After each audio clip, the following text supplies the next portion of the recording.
Welcome learners for the lecture 21 of a linear algebra. Today we are discussing about the topic that will be diagonalization. This is your unit 3rd. Okay.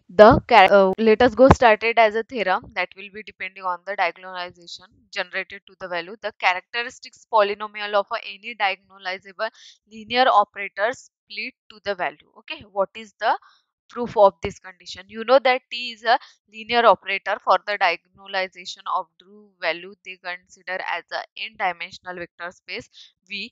Let beta be the order basis which generated to the vector of the V and such that T beta equals to 0 considered to the value, but T beta equals to D is a diagonalization of the matrix. Suppose that we given to this form of this value D equals to lambda 1 0 0 lambda 2 0 0 to lambda n, to value will be getted, and let f of t be the characteristics polynomial of a t. Then to value will be generated to the form that is a f of t equals to determinant generated to the value d minus ti equals to determinant of the value will be generated. Determinant lambda 1 minus t 1 0 0 lambda 2 minus t 2 0 0 lambda n minus t will be considered to the form. After that, they multiply of the cross multiplication to generate a lambda 1 minus t lambda 2 minus t into function will be given to other value will be generated to the form that is a lambda n minus t equals to, they generated to the value minus 1 to the power n is a common, they generated as a t minus lambda 1 t minus lambda 2 to t minus lambda n for the diagonalization of the value.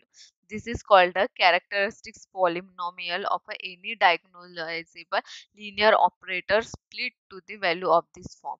In this form, MCQ will be generated to the formation of this value, that is the T is a diagonalizable, then the n dimensional vector space will be generated at the vector value. This will be given to the form of this value. Okay, let us go point, that is a let T be the linear operator on the vector space V and let lambda be the eigenvalue of a T defined to E lambda equals to x2 generated to the value of a V, that means the elements of a V. Tx equals to lambda x equals to nullity will be generated n T minus lambda I V. The set E lambda is called as the eigenspace of a T corresponding to the eigenvalue lambda.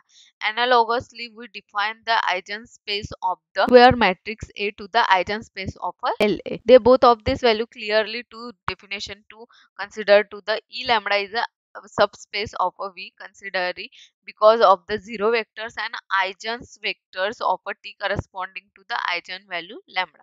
The maximum number of a linearity independent eigenvector of a T corresponding to the eigenvalue lambda. Therefore, the dimension of the E lambda, our next result relates to this value of the multiplicity of the lambda, both of this value. Okay, let us go started as the next theorem, that is the characteristics polynomial. Any diagonalizable linear operator split to this value. Let T be the diagonalizable matrix will be generated to this form and their value will be generating to a function. Okay, same as a condition will be generated both of this value.